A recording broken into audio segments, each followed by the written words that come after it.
En realidad los números de prevalencia, que probablemente a esto a lo que ustedes se refieren, son números que son muy discutibles en el mundo.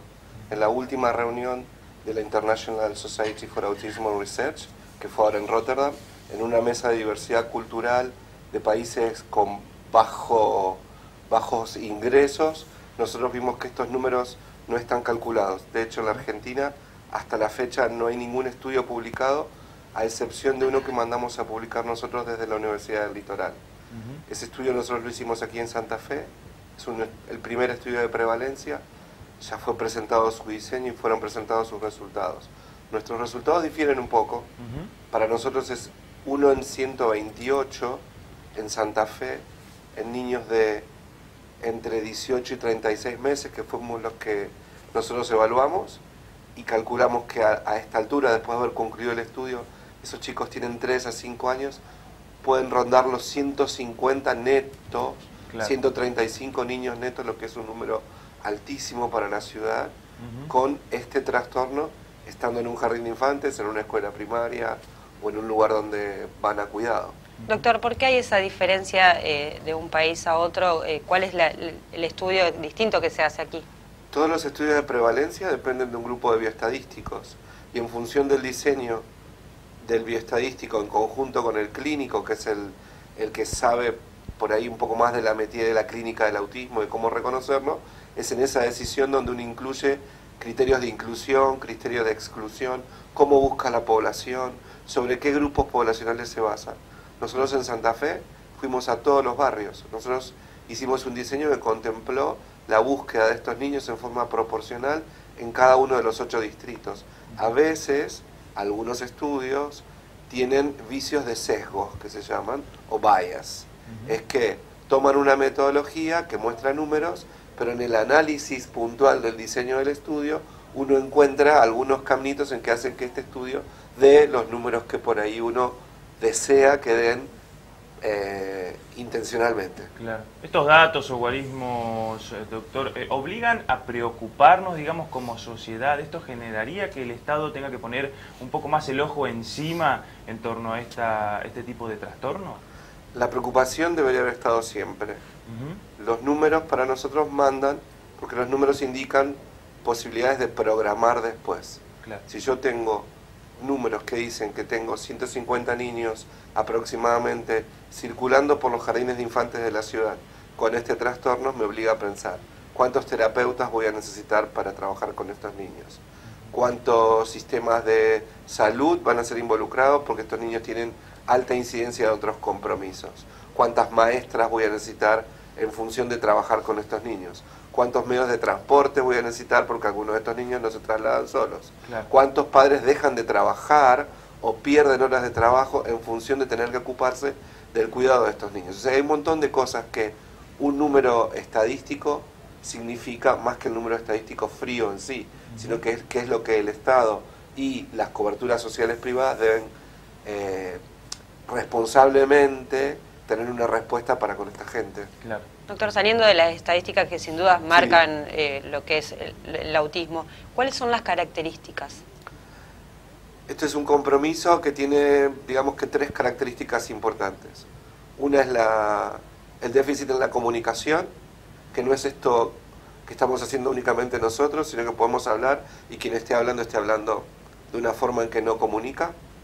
Entendimos la comunicación como la intención de relacionarme con el otro. Eso también provoca dificultades en la interacción con la gente, que es la interacción social, y lo otro que los caracteriza es una tendencia al interés restringido por ciertas cosas.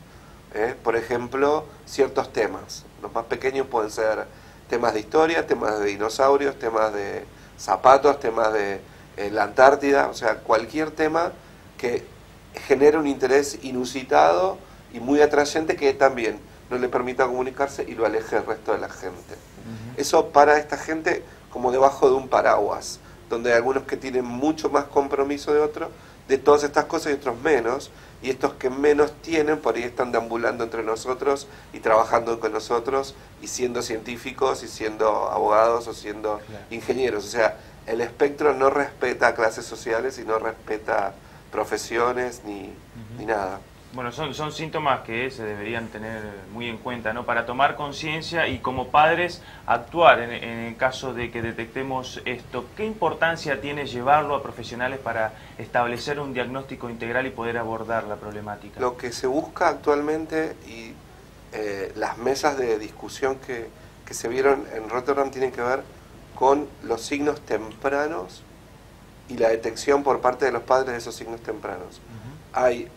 Hubo cerca de 10 o 15 mesas que solo trabajaron acerca de reconocimiento facial en niños pequeños. Uno se podría preguntar, ¿reconocimiento facial en un niño de 3 meses, de 2 meses? Sí, los niños pequeños pueden reconocer distintos estadios emocionales en las caras. Y eso es lo que hacen los estudiosos, es decir, si un niño pequeño no está reconociendo la cara feliz, la cara triste, la cara enojada de su madre, y alguna de estas cosas puede ser vista, llama la atención. Entonces cada vez buscan más signos tempranos, pero tranquilamente, sin necesidad de ser científico, uno tiene que buscar qué características alejan a mi niño o a mi niña del desarrollo típico de la mayoría, de mi vecino, de mi otro hijo mayor. Y hay cuestiones muy básicas. Informándonos sobre el tema, podíamos leer de que si un niño, un bebé, por ejemplo, no sonríe ante un gesto o algo, es un indicio de que tenemos algún tipo de aproximación a lo que es este En general lo que tendríamos que hacer es una duda acerca de su desarrollo. Claro. Si un niño a los 3 meses no desarrolla un diálogo de ida y vuelta, no digo un diálogo hablado, un diálogo de sonrisa gestual con su mamá o con su papá cuando lo levanta, es un rango de preocupación. ¿Tiene autismo, no tiene autismo? No, no tiene eso, sino que tiene alguna cuestión en la comunicación que no están dando bien. Y quizás a lo mejor después sea algo que tenga que ver con el lenguaje, pero digamos, son signos que deben llamar la atención a las familias y deben consultar. Bien. Siempre la intervención temprana, eso ayuda, ¿no? Intervención temprana ayuda. Estos trastornos no tienen resolución al final de la vida, siempre se llevan con uno, pero la intervención temprana lo que hace es aminorar todas las consecuencias, a veces devastadoras, de estos síntomas. ¿Qué pasa con las obras sociales, doctor? ¿Abordan este tema? ¿Dan cobertura respecto a este trastorno? ¿Por qué se ríe de esa manera cómplice? No, bueno, porque no me parece que sea un tema limitado a las obras sociales, es un tema que involucra al Estado y a las obras sociales. Hay 2 puntos importantes en TEA o trastornos del espectro autista. Uno es el diagnóstico. O sea, conseguir un lugar donde diagnosticar, donde un niño pueda ser diagnosticado, no es fácil, no es sencillo, ¿sí?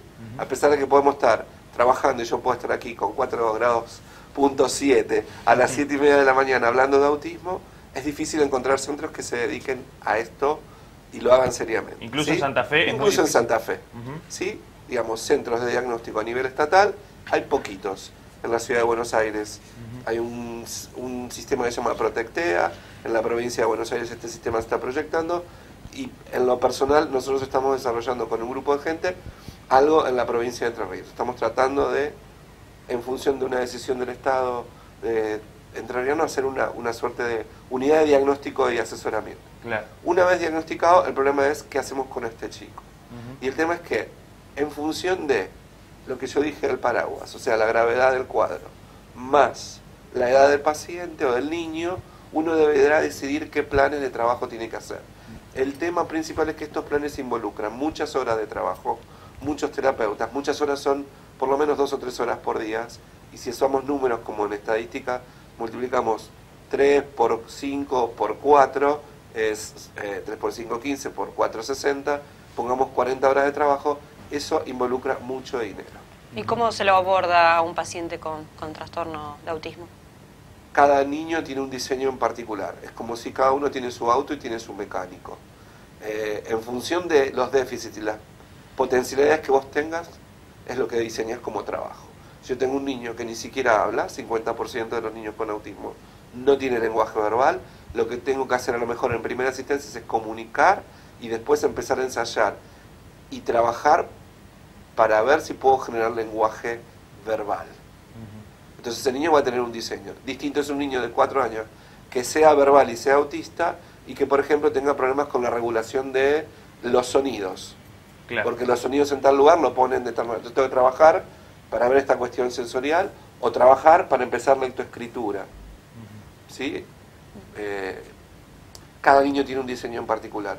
Pero vuelvo a repetir, en términos de costos esto significa mucho Y para la cobertura social eso significa un ida y vuelta con las familias que es a veces agotador. Sería importante que el Estado intervenga de manera más profunda en el tratamiento de este tipo de trastornos. ¿Existen normativas, leyes que respalden a las poblaciones? Provincial. ¿O está todo muy verde o no, hay una ley, lo que debe ser es ejecutada, pero a veces con las leyes pasa esto que preguntan los periodistas acerca de si hay un contexto legal. Hay un contexto legal, pero con la ley de salud mental y con la ley de obras sociales no es necesario pelear ni hacer ningún artilugio legal para cumplir con lo que básicamente alguien tiene que cumplir para prestar estos servicios.